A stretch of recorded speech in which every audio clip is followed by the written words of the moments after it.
புதுவித்தகர் கவிஞர் வினோ அவர்களை பேச அழைக்கின்றேன். வாங்க.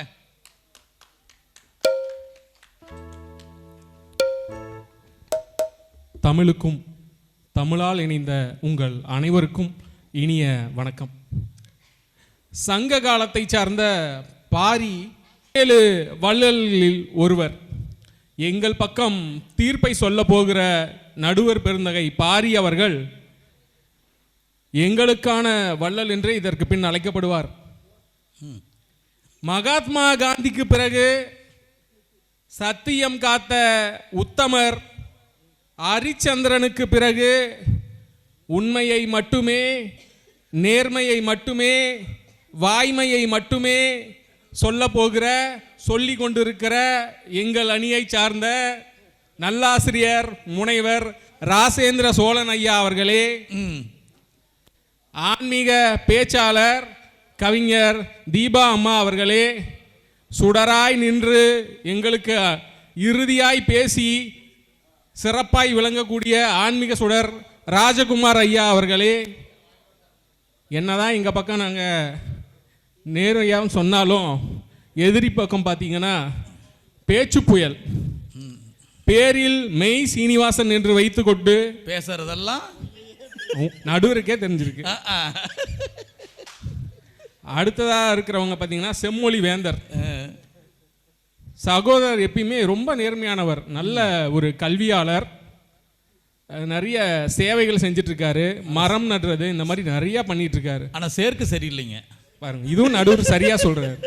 நமக்கு தெரியுதுல்ல, தெரியுது, இதுக்கு மேலே நான் என்ன சொல்றது. அடுத்தது பாருங்க ராஜாமணி அம்மா, அவங்க ஸ்கூலில் டீச்சர் எப்படி இருப்பாங்க, ஒரு ஆசிரியர் எப்படி இருப்பாங்க, வெடி அந்த மாதிரி தான் வெடிச்சுலாம் நேர்மையாக இருப்பாங்க. இங்கே வந்து அவங்க பேர் சொன்னோன்னே வெடிக்குது. இதுக்கு மேலே என்ன சொல்ல, பார்த்து வச்சுக்கணும், பயமாக தான் இருக்குது. அடுத்தது பேர்லேயே மைக் வச்சுருக்காரு, அதனால் அடுத்து என்ன பேச போகிறாருன்னு தெரியல, உண்மையை பேசுவார்னு நான் நம்புகிறேன். சரி, முதலில் பக்தி என்பது என்ன? இறைவன் மீது நாம் கொள்கிற தீவிரமான தன்னலமற்ற அன்பும் ஆழமான நம்பிக்கையும் தான் பக்தி. நம்முடைய மனதால் இறையை தொழுவதுடன் அன்பை வெளிப்படுத்துதல், சரணாகதி அடைதல், வழிபாடுகள் மூலம் வெளிப்படுகிற மனநிலை, பயம், பொறாமை போன்றவற்றை தவிர்த்து அகத்தூய்மையுடன் இறையை வேண்டுவதுதான் பக்தி. இன்றைய பக்தி எப்படி இருக்கிறது? வெடியா இருக்கு. இப்படி தான் இருக்கு. அந்த கால பக்தி பக்தியாய் இருந்தது, இந்த கால பக்தி ஊதுபத்தியாய் இருக்கிறது. நிரந்தரம் வேறு, தற்காலிகம் வேறு. ஒரு பாடல் உண்டு, வெங்கடரமணா கோவிந்தா என்ற பாடல் உண்டு. கோவிந்தா கோவிந்தா வெங்கடரமணா கோவிந்தா, கோவிந்தா கோவிந்தா வெங்கடரமணா கோவிந்தா, ஸ்ரீனிவாசா கோவிந்தா, ஸ்ரீ வெங்கடேசா கோவிந்தா, ஸ்ரீனிவாசா கோவிந்தா, வெங்கடேசா கோவிந்தா, பக்தவசல்லா கோவிந்தா, பகவத பிரியா கோவிந்தா, கோவிந்தா கோவிந்தா வெங்கடரமணா கோவிந்தா. இந்த பாடலை ஒவ்வொரு முறை கேட்கும் போதும் உற்சாகம் பிறக்கும், உத்வேகம் கிடைக்கும். இந்த காலத்தில் பக்தி எப்படி இருக்கிறது தெரியுமா? பாடுறேன் கேளுங்க. ஹரஹர மகாதேவகி, ஹரஹர மகாதேவகி, ஹரஹர மகாதேவகி, ஹரஹர மகாதேவகி, ஹரஹர மகாதேவகி, ஹரஹர மகாதேவகி, ஹரஹர மகாதேவகி, ஹரஹர மகாதேவகி. ஏ பஜன பப்ப பஜன பப்ப பஜன பப்ப பஜன, ஏ பஜன பப்ப பஜன பப்ப பஜன பப்ப பஜன. நெத்தியில் பட்ட கழுத்தில் கொட்ட வெளுத்து கட்ட வாடி கிட்ட, நெத்தியில் பட்ட கழுத்தில் கொட்ட வெளுத்து கட்ட வாடி கிட்ட. இதுக்கு மேல பாடுனோம்னா அடி எப்படி இடியாக இருந்தது ஐயா, இப்போ ஒரு வெடி வெடித்திருக்கலாம். இப்படி பாடுனா இது ஆன்மீக பட்டிமன்றமா இருக்காது. இதுக்கு மேல இன்றைய பக்தி இப்படித்தான் தேய்ந்து கொண்டிருக்கிறது. கடவுள் பக்தி என்பது என்ன? அந்த காலத்தில் குலதெய்வ கோயிலுக்கு செல்வதாக இருந்தால் உடன் பிறந்தாரை கூட்டி செல்வோம், அத்தை வீட்டை கூட்டி செல்வோம், பெரியப்பா வீட்டை கூட்டி செல்வோம், உறவுகளோடு மகிழ்ச்சியாய் கடந்து செல்வோம். அப்போதெல்லாம் சீனிவாசன் ஐயா சொன்னது மாதிரி பேருந்து வசதி கிடையாது, நடந்து செல்வார்கள், மாட்டு வண்டியில் செல்வார்கள், வீட்டில் புளிசோறு கட்டி கிளறி இதெல்லாம் கொண்டு செல்வார்கள். நடுவர் கேட்பார், உங்களுக்கு எப்படி இது தெரியும்? எனக்கு தெரியாது, எங்கள் பாட்டி சொன்னாங்க.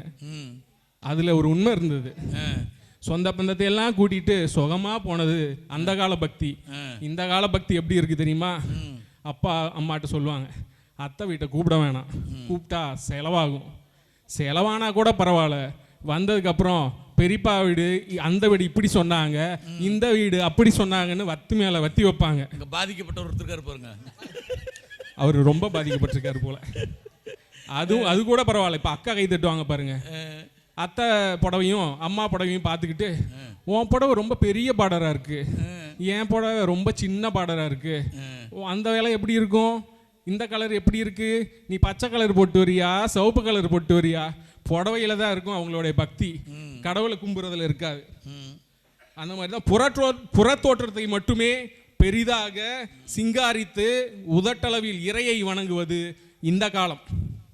ஒரு அழகிய முருகர் பாடல் உண்டு, கண்ணதாசன் எழுத்தில் மதுரை சோமு அவர்கள் எழுதிய பாடு. கொஞ்சம் மூச்சு வாங்கிக்கிறேன், அப்படிப்பட்ட பாடல். கோடி மலைகளிலே கொடுக்கும் மலை எந்த மலை, கொங்கு மணி நாட்டினிலே குளிர்ந்த மலை எந்த மலை, தேடி வந்தோர் இல்லம் எல்லாம் செழிக்கும் மலை எந்த மலை, தேவாதி தேவரெல்லாம் தேடி வரும் மருதமலை, மருதமலை மருதமலை முருகா, மருதமலை மாமணியே முருகையா, மருதமலை மாமணியே முருகையா, தேவரின் குலம் காக்கும் வேலையா, மருதமலை மாமணியே முருகையா, தேவரின் குலம் காக்கும் வேலையா, மருதமலை மாமணியே முருகையா, மனமிகு சந்தனம் அழகிய குங்குமம், மனமிகு சந்தனம் அழகிய குங்குமம், ஐயா உமது மங்கள மந்திரமே மருதமலை மாமணியே முருகையா, தேவரின் குலம் காக்கும் வேலையா, ஐயா மருதமலை மாமணியே முருகையா.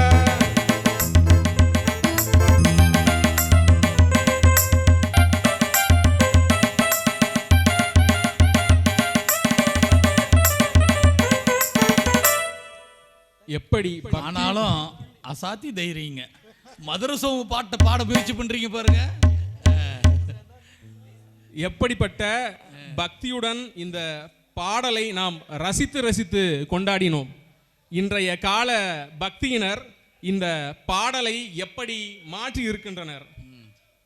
மனமிகு சந்தனம் அழகிய குங்குமம், மனமிகு சந்தனம் அழகிய குங்குமம், இப்படி பாடுனா உடனே இப்படி சொல்றாங்க. அந்த அளவுக்கு அந்த பாட்டையும் இந்த பக்தியில மாத்தி வச்சுட்டாங்க. ஒரே ஒரு குட்டி கதை ஒன்று சொல்றேன். ஒரு அழகான கிராமம், ஒரு தெருவில் ஒரு செருப்பு விற்கிற தொழிலாளியும் இருக்காரு, ஒரு பணக்காரரும் இருக்காரு. செருப்பு தொழிலாளி தினமும் செருப்பு கடையில் ஓரத்தில் ஒரு பெருமாள் படத்தை வச்சு சாமி கும்பிட்டுட்டு தன் தொழிலை தொடங்குவார். அந்த பணக்காரரும் அதே மாதிரி தினமும் காலையில் குளிச்சுட்டு சாமிக்கு பூஜையெல்லாம் பண்ணிட்டு சாமியை ரொம்ப பயபக்தியுடன் வேண்டுவார். ஆனால் அவருக்கு நிம்மதிங்கிறது கிடையாது. இதையெல்லாம் பார்த்துட்டு இருந்த நாரதர் விஷ்ணு பரமாத்மா கிட்ட போய், இந்த மாதிரி உங்களுக்காக இப்படி வேண்டுறாரே, அவருக்கு ஒரு நிம்மதியை கொடுக்குற மாதிரி நீங்கள் எதுவும் செய்யக்கூடாதா அப்படின்னு சொல்கிறார். உடனே அதுக்கு அந்த நாராயணர் என்ன சொல்கிறாருன்னா, நாரதரே நீங்கள் நாளைக்கு நேரில் போங்க, செல்வந்தரையும் பாருங்கள், செருப்பு தைக்கிற தொழிலாளியுமே பாருங்க அப்படிங்கிறார். சரி அப்படின்னாரு. போயிட்டு அவர்கிட்ட நான் தான் அனுப்பிச்சி வச்சேன்னு சொல்லுங்கள், அவங்க திருப்பி ஒரு கேள்வி கேட்பாங்க, என்ன கேட்பாங்கன்னா, நாராயணன் என்ன பண்ணிட்டு இருக்காருன்னு கேட்பாங்க. நீங்கள் அதுக்கு என்ன சொல்கிறீங்கன்னா, ஒரு ஊசியோட காது இருக்கு இல்லையா, அந்த காதில் ஓட்டை அதில் வந்து யானையை வந்து நுழைச்சிட்டு இருந்தோம் அப்படின்னு சொல்லுங்க அப்படின்னு சொன்னார். சரி அப்படின்ட்டு அந்த நாரதர் அதை கேட்டுக்கிட்டு அந்த முதல்ல செல்வந்தர்கிட்ட போகிறார். போனோடனே இந்த செல்வந்தர் பூஜையெல்லாம் முடிச்சுட்டு வெளியில் வர்றார். நாரதரை பார்த்து நீங்கள் யாருன்னு கேட்டார். என்னை நாராயணன் அமுச்சு வச்சாருன்னு சொன்னார். நாராயண பெருமானே அமுச்சு வச்சாரா? ரொம்ப மகிழ்ச்சி. நாராயண பெருமான் என்ன செஞ்சிட்ருக்காரு அப்படின்னு சரியாக அந்த கேள்வி கேட்டார். அதற்கு அந்த நாரதர் சொன்னார், ஊசி இருக்குல்ல, அந்த ஊசியோட காதில் யானையை நுழைச்சிட்டு இருக்காரு நாராயணன் அப்படின்னாரு. உடனே அந்த செல்வந்தர் சொன்னார், அதை எப்படி பண்ண முடியும்? நாராயணன் அதை எப்படி செய்ய முடியும்? ரொம்ப ஆச்சரியமாக கேட்டார். உடனே சரி நன்றின்னு சொல்லிட்டு அங்கேருந்து நேராக யார்கிட்ட போகிறாருன்னா, செருப்பு தைக்கிற தொழிலாளிகிட்ட போகிறாரு. செருப்பு தைக்கிற தொழிலாளியும் அதே மாதிரி நீங்கள் யாருன்னு கேட்குறாரு. நாராயண பெருமான் வந்து என்னை அனுப்பிச்சி வச்சாருன்னு சொல்லார். ஓ, ரொம்ப மகிழ்ச்சி ஐயா, நாராயண பெருமான் இப்போ என்ன செஞ்சிட்ருக்காரு அப்படின்ட்டு அந்த செருப்பு தைக்கிற தொழிலாளி சொன்னார். அதே பதில அந்த நாரதர் சொன்னார், ஒரு ஊசியோட காதில் யானையை நுழைச்சிட்ருக்காரு நாராயணன் சொன்னார். உடனே அதுக்கு அந்த செருப்பு தைக்கிற தொழிலாளி என்ன சொன்னார் தெரியுமா? உலகை அளந்த பெருமான், வாயிலேயே உலகத்தை காட்டிய பெருமான் நிச்சயமாக அந்த ஊசியில் காதினில் யானையை நிச்சயமாக நுழைப்பார் என்று சொன்னார். காரணம் என்னன்னா, அந்த இறைவன் மீது அவர் கொண்ட பக்தி, அத்தகைய பக்தி தான் உண்மையானது. அதுதான் அந்த கால பக்தி. சொல்லுவாங்க, அவ்வளவு பெரிய ஆலமரத்தை ஒரு சிறு விதைக்கு ஆண்டவனால் இது முடியாதான்னு சொன்னார். இது முடியாது சொன்னார். அந்த செல்வந்தர் யார் தெரியுமா? அந்த 4 செல்வந்தர் தான் இவங்கெல்லாம்.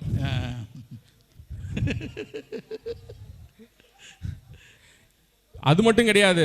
இந்த 4 பேர் யார் தெரியுமா? தீய சக்தி. நாங்க 4 பேரும் தூய சக்தி. நடுவர் பார்க்குறாரு, அப்ப நான் யாரு? நீங்க பராசக்தி. அந்த பாட்டி ரொம்ப சிரிக்கிறாங்க, அவங்க ஓம் சக்தின்னு நினைக்கிறேன். இப்படிதான் இன்றைய பக்தி சென்று கொண்டு இருக்கிறது. ஆம் மக்களே, அப்போதெல்லாம் மலை மேல் இருக்கிற கோயிலுக்கு மலையேறி படியேறி இறைவனின் சரணம் சொல்லி நீண்ட வரிசையில் பக்தியாய் நின்று சாமி கும்பிட்டோம். இன்றைக்கு எப்படி? மலையில் சாலை வசதி போட்டாச்சு, ரோப்கார் விரைவாக போய் விஐபி தரிசனத்திற்கு இவ்வளோ, சிறப்பு தரிசனத்திற்கு இவ்வளோன்னு தொகை செலுத்தி உண்டியல்ல 500 ரூபா 1000 ரூபா, 500 ரூபாய்க்கு இவ்வளோ வேண்டுதல், 1000 ரூபாய்க்கு இவ்வளோ வேண்டுதல், நீங்கள் இதை செஞ்சீங்கன்னா உங்களுக்கு இவ்வளோ அப்படின்னு இறைவனிடமே பேரம் பேசுகிற பக்தியாய் இந்த காலம் மாறிக்கொண்டிருக்கிறது. உண்டியல்ல 50 பைசா 1 ரூபாய்ன்னு கொஞ்சம் கொஞ்சமாக காசு சேர்த்து வச்சு, மஞ்சளில் காசு முடிச்சு வச்சு மனநிறைவோடு இறைவனை வணங்கியது அந்த காலம். இப்போதெல்லாம் சொல்லுங்கள், பக்தியில் சிறந்தது அந்த காலமா இந்த காலமா? அப்போதெல்லாம் சொல்லுவாங்க, 6 மணிக்கு மேலே வீட்டை கூட்டாத, லட்சுமி போயிடும், தலை சீவாத, நகை வெட்டாத, தரித்திரம் பிடிக்கும்னு சொல்லுவாங்க. ஆனால் இந்த காலத்தில் எப்படி இருக்குது? அதெல்லாம் லைட்டு போட்டாச்சு, இப்படி லட்சுமி போகும். லட்சுமிங்கிறது எப்படி, சாமி எப்படி போகும்னு கேட்குறாங்க. அதாவது 6 மணிக்கு மேலே என்ன ஆகும் அப்படின்னா, ஒரு தோடோ ஒரு காதில் இருக்கிற ஒரு திருகாணியோ கீழே விழுந்துச்சுன்னா அது நமக்கு தெரியாது, கண்டுபிடிக்க முடியாது. அதனால தான் 6 மணிக்கு மேலே வீட்டை கூட்டாதன்னு சொல்லுவாங்க. இதெல்லாம் ஒவ்வொன்றையும் கடவுள் பெயரால் நமக்கு ஒரு அறிவியலையும் திணித்தது எதுனா அந்த காலம்தான். இன்றைய தலைமுறையினர் இதை எப்படி பார்க்குறாங்க தெரியுமா? வீடு சுத்தமாக இருக்குது, எப்போ கூட்டினா என்ன, தலையை எப்போ சீவுனா என்ன, எப்போ நகத்தை வெட்டினா என்னன்னு தான் கேட்குறாங்க. தலைமுடியும் அதே மாதிரி தான், இருட்டில் காற்றுல எங்கே போகுதுன்னு தெரியாது, அது உணவுப் பொருளை போய் நமக்கு விஷமாக கூட மாற்றலாம். அதனால தான் இது எல்லாத்தையுமே அந்த காலத்தில் பக்தியாய் சொன்னாங்க. சமீபத்தில் திருச்செங்கோடு சிஹெச்பி காலனியில் ஒரு திருமண நிச்சயதார்த்தத்துக்கு போயிருந்தேன். கல்யாண பொண்ணு வந்து கூட பணிபுரிஞ்ச ஒரு பெண். அந்த பொண்ணை கூட்டிகிட்டு வந்தாங்க. அந்த பொண்ணு பக்கத்தில் அவங்களோட உறவுக்கார பெண்கள், ஏதோ கல்லூரி மாணவிகள் நினைக்கிறேன், 2 சைடு உட்காந்துருந்தாங்க. நடுவில் இந்த பொண்ணு உட்காந்துருந்தது. அந்த 2 பொண்ணுங்களும் எப்படி இருந்தாங்கன்னா, முடியெல்லாம் விரிச்சிட்டு தலைவிரி கோலமாக 2 சைடு உட்காந்துருந்தாங்க. நம்ம மைண்டில் எப்படி இருக்குன்னா, இந்த ஜெகன்மோகினி படத்தில் வர மாதிரியே இருந்தது. சரி, நமக்கு தான் இப்படி இருக்கான்னு பார்த்தா பக்கத்தில் இந்த நண்பரோட அம்மா சொன்னாங்க, ஏன் தம்பி இப்படி முடியை விரிச்சு போட்டு உட்காந்துருக்காங்களே, அது ஜெகன்மோகினி அதை தானே சொல்லுறீங்க, சொல்லுங்கள். இல்லை அது உண்மையான முடியா சௌரி முடியான்னு தெரியல அப்படின்னு சொல்லிட்டாங்க. என்னடா இது இந்த அளவுக்கு ஒரு இது பண்ணிட்டு இருக்காங்களே அப்படிங்கிற மாதிரி ஆகிப்போச்சு. முடியை எங்கே விரிச்சு போட்டு உட்காரணும், எப்படி தலை சீவி உட்காரணுங்கிறது, எந்த இடங்கிற அந்த ஒரு அடிப்படை இது கூட தெரியாமல் இந்த காலம் மாறிட்டு இருக்கு. அதுக்காக தான் நான் சொல்ல வரேன். நடுவர் அவர்களே, அந்த கால பக்தி என்பது முழு நிறைவோடு நான் வேண்டுகிற பெருமாள் பார்த்து கொள்வார், என் பழனி ஆண்டவர் பார்த்து கொள்வார் என்று உள்ளத்தில் விளக்கேற்றி உருவகம் கொண்டு என்றும் இறை துணையோடு இருந்தது. இன்றைய பக்தி என்பது கோயிலுக்கு சென்று பட்டை போட்டு செல்ஃபி எடுத்து வாட்ஸ்அப் ஃபேஸ்புக் ஸ்டேட்டஸ் வைத்து ஒரு வானவேடிக்கை எப்படி உடனே வெடித்து விடுமோ அதுபோல் நான் ஜெயிலுக்கு போகிறேன் அப்படிங்கிற மாதிரி கடவுளை வணங்குவது தான் இந்த கால பக்தியாக இருக்கிறது. எனவே நடுவர் அவர்கள் பக்தியில் சிறந்தது அந்த காலமே என்று தீர்ப்பு சொல்லி வள்ளலாக மாறுவார் என்று கூறி விடைபெறுகிறேன். அனைவருக்கும் நன்றி, வணக்கம். ரொம்ப அருமை. ஆரம்பிக்கும் போதே எது பக்தின்னு சொன்னார். கடவுள் மீது வைக்கக்கூடிய அசைக்க முடியாத நம்பிக்கை, அந்த சரணாகதி தத்துவம் தான் உண்மையான பக்தின்னு சொன்னார். 100 விழுக்காடு உண்மை. மிக நிச்சயமாக நேர்மை, ஒழுக்கம், பணிவு எல்லாத்தையும் பார்க்கும் பொழுது இந்த காலத்தை விட அந்த காலத்தில் நிச்சயமாக அது அதிகமாகவே இருந்தது. அந்த அடிப்படையில் அந்த காலம்தான் சொல்லி நாம் கடவுளை வேண்டும் பொழுது, நண்பர் யாரோ ஒருத்தர் சொன்னார், வேண்டும் போது எப்போதுமே நான் நல்லா இருக்குன்னு வேண்டக்கூடாது, எப்படி வேண்டும்னு அழகாக ஒரு பாட்டு உளுந்தூர்பேட்டை சண்முகம் சொன்னார். ஒரு 4 வரி மட்டும் பாடி நிறைவு செய்ய விரும்புகிறேன். உலகம் சமநிலை பெற வேண்டும், உயர்வு தாழ்விலா நிலை வேண்டும். உலகம் சமநிலை பெற வேண்டும், உயர்வு தாழ்விலா நிலை வேண்டும். நிறைவே